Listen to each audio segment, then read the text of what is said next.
Hello दोस्तों, welcome to Biotube Booster. Boost your biology and boost your future. तो आज हम जो है टॉपिक पढ़ने जा रहे हैं सेल बायोलॉजी। सेल बायोलॉजी में हम पढ़ेंगे सेल को। तो जो सेल बायोलॉजी होती है वो क्या होती है? वो होती है स्टडी ऑफ सेल, जिसमें हम पढ़ते हैं structure of cell and function of cell. Study of cell में हम इंटरेक्शन और बिहेवियर पढ़ते हैं सेल का अदर सेल से या उसके जो सराउंड में सेल है उससे।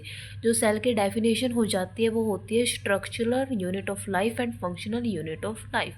सेल जो है हमें क्या बताती है? जो एवरी ऑर्गेनिज्म हो गया, छोटा हो गया, बड़ा हो गया, यूनिसेलुलर है, मल्टी सेलुलर है, सबके पास क्या होती है? सेल होती है, मोनोमर यूनिट फॉर स्ट्रक्चर के लिए।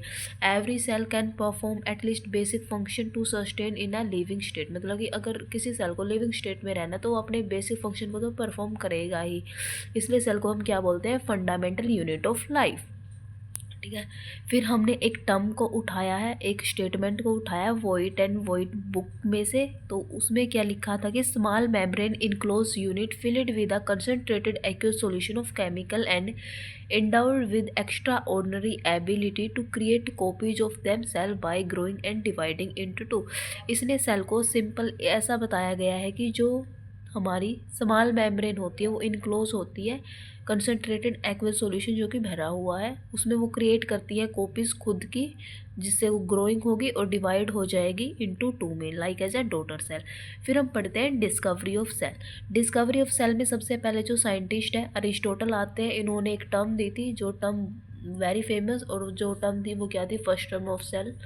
Every living organism is made up of few elements. उसके बाद रॉबर्ट हुक आए, उन्होंने ऑब्जर्व किया था डेड सेल को इन बार्क ऑफ ट्री में। रॉबर्ट हुक के बाद ल्यून हुक आए थे, जिन्होंने ऑब्जर्व की थी living cell in pond water. उसके बाद रॉबर्ट ब्राउन आए, जिन्होंने डिस्कवर किया न्यूक्लियस। फिर आया था डुजार्डिन, जिन्होंने ऑब्जर्व किया था जेल लाइक स्ट्रक्चर या fluid like substance. I mean substance, structure नहीं, सब्सटेंस आएगा। अराउंड द न्यूक्लियस के आसपास था, जिन्होंने उनको नेम दिया था सारकोड। फिर पुरकंजे ने उस सारकोड को रीनेम करके प्रोटोप्लाज्म बना दिया था।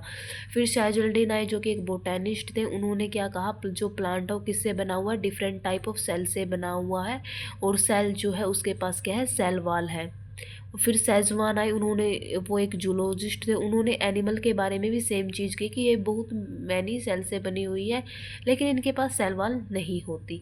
फिर हम पढ़ते हैं सेल थ्योरी के बारे में। जो सेल थ्योरी है ये सैजल्डेन एंड सेजवान ने दी थी। इन्होंने क्या क्या टर्म दी थी वो यहाँ पे हम पढ़ते हैं।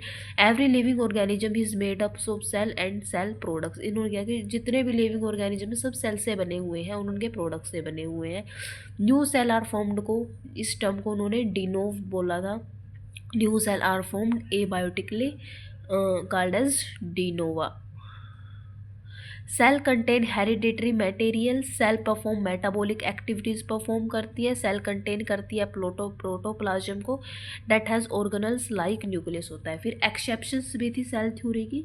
एक्सेप्शंस इसमें दो थे। एक वायरस में जो है प्रोटोप्लाज्म अब्सेंट है, वो नहीं बताया गया। प्रोकैरियोटिक ऑर्गेनिजम्स में ऑर्गेनल्स अब्सेंट होती हैं। फिर आए थे हमारे रोडोल्फ वर्क्यू, उन्होंने हमको टर्म दी थी theory of cell linkage. Linkage का मतलब होता है जनरेशन। इन्होंने क्या टर्म दी थी? Omnis cellula e cellula. New cell arise from pre existing cell, यानी कि जो नए सेल अराइज होंगे वो जो पहले से सेल अराइज है उन्हीं से होंगे। फिर हम आज क्या चल रहा है सेल के बारे में, आज के टाइम पे क्या चल रहा है? तो आज के बारे में सिंपल सी डेफिनेशन चल रही है, तो जो हमने बहुत 6th-7th क्लास से हम पढ़ते आ रहे हैं सेल के बारे में, कि cell is the structure and functional unit of life. New cell arise from pre existing cell. Cell is the fundamental unit of life. आज के लिए बस इतना ही। Thank you for your learning with Biotube Booster. Keep studying, keep growing.